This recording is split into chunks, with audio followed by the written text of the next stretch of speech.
Hi Libra, welcome to your May 2021 Tarot Scope. If you enjoyed this video, please give it a thumbs up and subscribe to the channel for regular updates. Libra, apologies on the delay on this. You're the last one up. I will make up for it next time. So this season for you is a lot to do, this month in general is a lot to do with energy exchange, right? So that it could be in your friendships, your relationships, it could be in family, it could be in work. But how does the energy flow between you and the various components in your life that matter most? Do you feel like your energy is well received? Do you feel like it is not reciprocated? Do you feel like it is flowing well? Or do you feel as though there's a bit of a block? If you're worried about money or family, it's about to get really good. It's about to improve. That new moon in Taurus is in positive alignment, Libra, with your family sector and your work sector. So those areas are going to get a boost, but that new moon is also in the sector of the sky for you that is to do with sharing, which is why we need to look at energy, because Libra, if you don't feel like you're getting reciprocal energy in some area, maybe you feel like you don't have much to share with anybody else. So if you're looking to get into a relationship with somebody, if you're looking to make something more official, deepen a connection, the best thing that you could do would be to make sure that you have enough energy yourself. The more you look after your own energy, the more you'll be able to share. The Emperor, the World, the Three of Wands, the Five of Cups, and the Six of Pentacles. Remember what I said about energy exchange? Six of Pentacles, give and take. For a lot of you, you will find this particular month, Libra, and underneath Three of Pentacles, you will find this month, particularly as we move to Gemini season and Jupiter shifts into Pisces, as there's more mutable energy, you become more aware of where your energy is going and also what's coming back to you. And for some of you, that might require looking to new horizons. Gemini season is a time when you want adventure, you want to move, you have a higher perspective, you have a higher dose of optimism, you want more from life. But sometimes when you start to realize that you want more, sometimes when you start to realize that you deserve more, you can mourn the options that you didn't take. You can mourn the opportunities that you gave up, maybe because you felt you didn't deserve them, or maybe because you didn't see them, or something like this. With the Five of Cups there and the challenge for a lot of you, you could be mourning what's gone wrong in your life or what's just not working out for you, and not looking at what is, because no matter what we do, Libra, when something in our life doesn't work out, there will usually be something still standing. In most cases, there will usually still be something to be grateful for, something to be thankful for. And that doesn't always feel that way in the moment. I understand that. All of us have things that we wish we could just, fix. And I do think a lot of people are carrying, funnily enough, especially because of the pandemic and stuff, when we've had so much time to think, I do think a lot of people are carrying with them sense of regret in terms of, more so missed opportunities, or the things that we've not had time for as much. Do you know what I mean?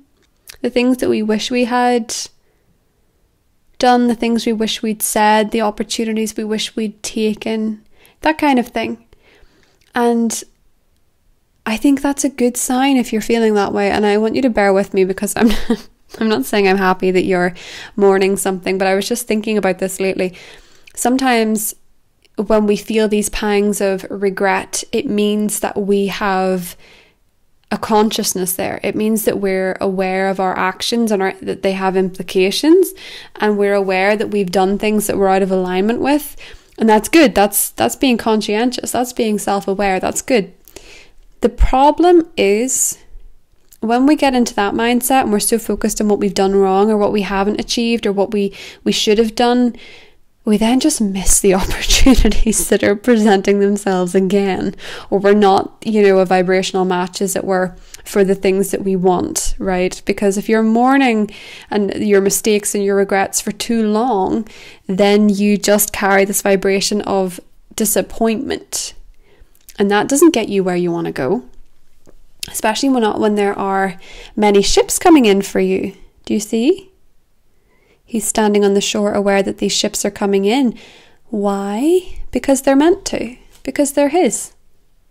For a lot of you with the Emperor at the bottom of the deck here, it's about, for some of you, status.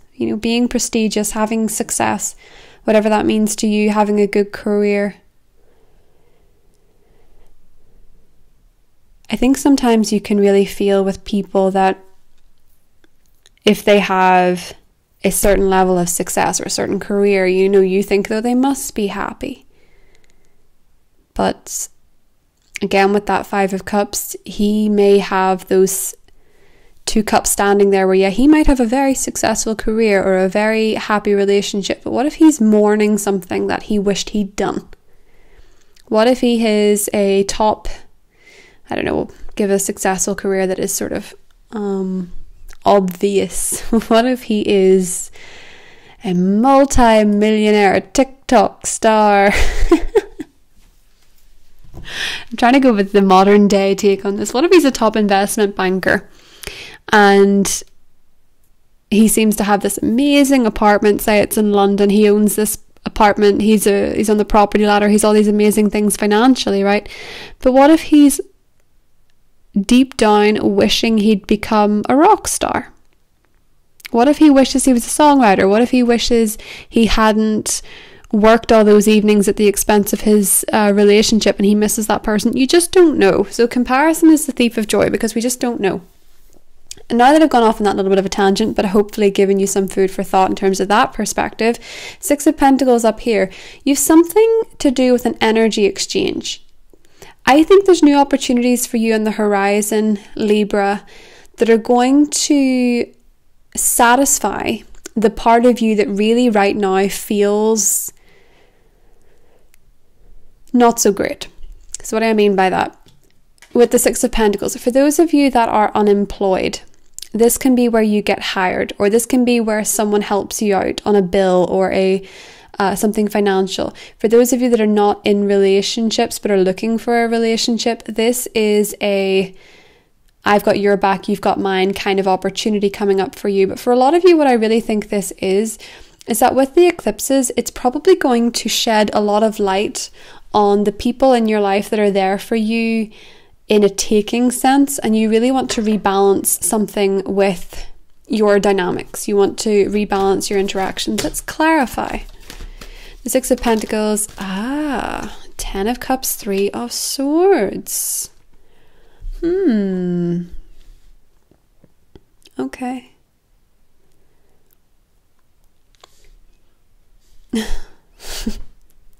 This is so Mercury retrograde in Gemini. It's kind of, in many ways, it's kind of mourning the things you didn't say, making the wrong choice when you had two choices presented to you, not getting your facts straight on something. I think for a lot of you, this Ten of Cups and this Three of Swords is feeling a pang in your heart about something that you really wanted to be perfect, or you really thought that this person was the one, or you really thought that this job should have been your path, or whatever. What if your path is the way it is now because it's meant to be? What if you didn't actually make a wrong choice? What if there's no such thing as a wrong choice? What if you play life like there's no such thing as a wrong choice? That takes a big weight off your shoulders, doesn't it? In terms of past regret, what if there is absolutely no chance that you made a wrong choice? Because the Sun is here, shining a light on that Nine of Swords. His anxieties are unfounded. He's keeping himself awake at night, worrying when the Sun is actually going to come up. What if things are the way they are because they're meant to be? That's something to think about. Ten of Cups and the Three of Swords. Everybody wants a happily ever after, but when does that happily ever after? You know, what is that picture? For a lot of you, I think with the new moon in Taurus, you're getting very clear, Libra, about where you maybe have some intimacy issues, you know.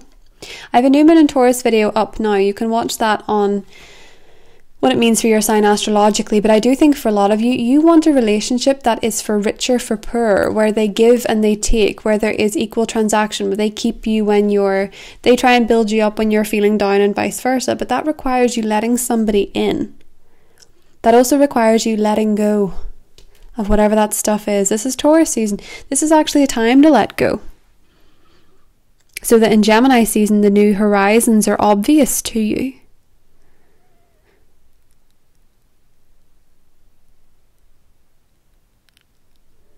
It's probably unlikely that if he was sitting on that cliff and he was looking at those ships through